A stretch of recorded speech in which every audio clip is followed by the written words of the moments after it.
حضرت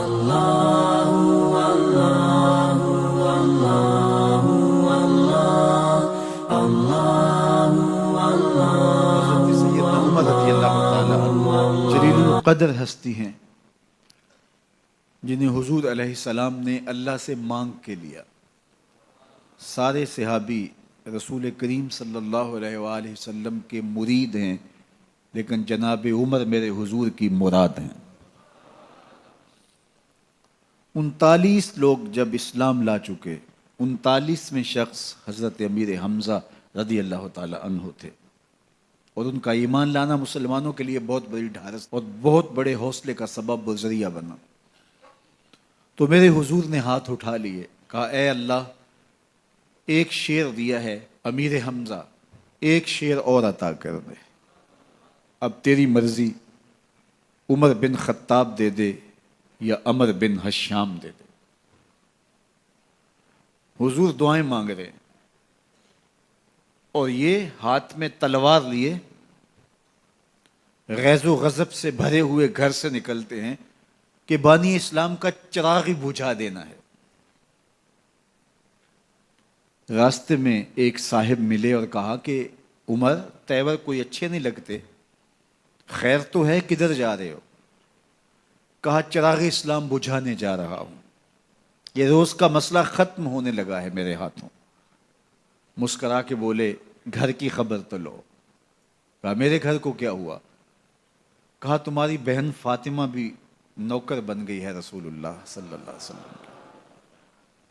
غصے سے بھرے ہوئے اپنی بہن کے گھر کا رخ کرتے ہیں، اندر سے قرآن پڑھنے کی آواز آ رہی ہے، غصہ اور بڑھ جاتا ہے، دروازے کو زور زور سے کھٹکھٹاتے ہیں۔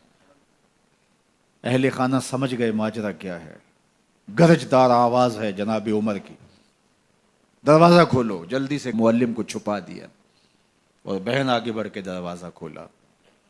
کہا تم سابی ہو گئے ہو، دین چھوڑ دیا تم نے، بتوں کی وفا ترک کر دی اور بے تحاشا مارنا شروع کیا۔ بہن کا سر پھٹ جاتا ہے، خون بہنے لگتا ہے، اور یہ مارتے چلے جاتے ہیں۔ فاطمہ بنت خطاب بولی عمر تم خطاب کے بیٹے ہو، سنو میں بھی خطاب کی بیٹی ہوں، جو ظلم جو جبر کرنا ہے کرو، میں محمد عربی کا دامن نہیں چھوڑوں گی۔ سوچنے پہ مجبور ہو جاتے ہیں وہ کون سی طاقت ہے جس نے بجلیاں بھر دی اس کے اندر۔ کہا جو تم پڑھ رہے تھے مجھے بھی سنا سکتے ہو؟ کہا تمہیں غسل کرنا ہوگا۔ عمر اپنے بدن کو دھو رہے ہیں، میرا رب دل دھو رہا ہے۔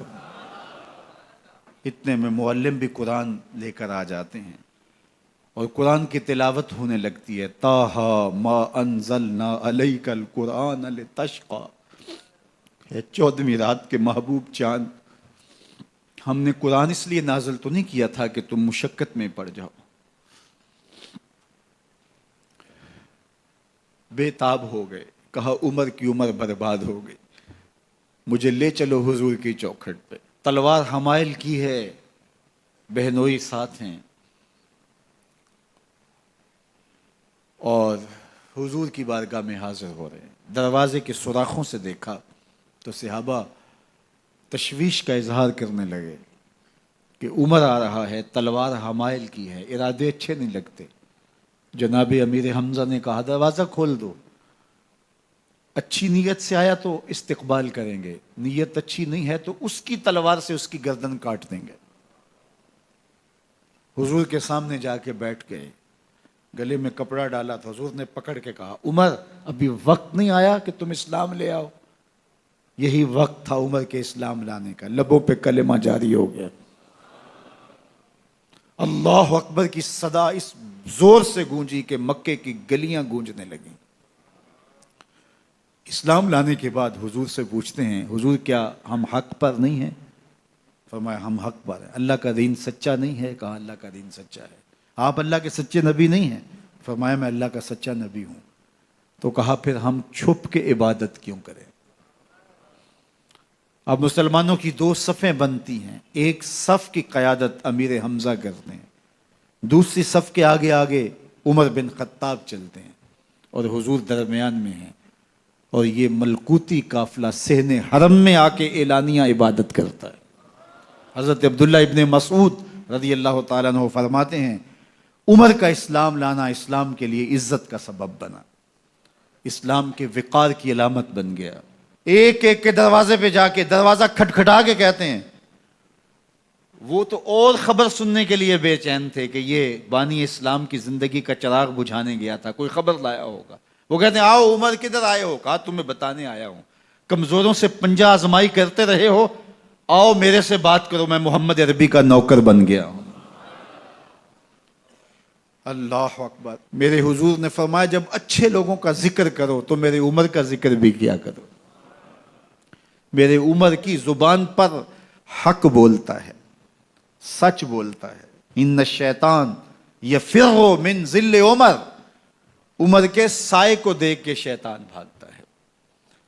اللہ اکبر۔ اسلام لائے تو زندگی کی ایک ایک سانس اسلام کے لیے وقف کر دی، حضور کا پہرا دیا، حضور کی ناموس کا پہرا دیا، حضور کی شریعت کا پہرا دیا۔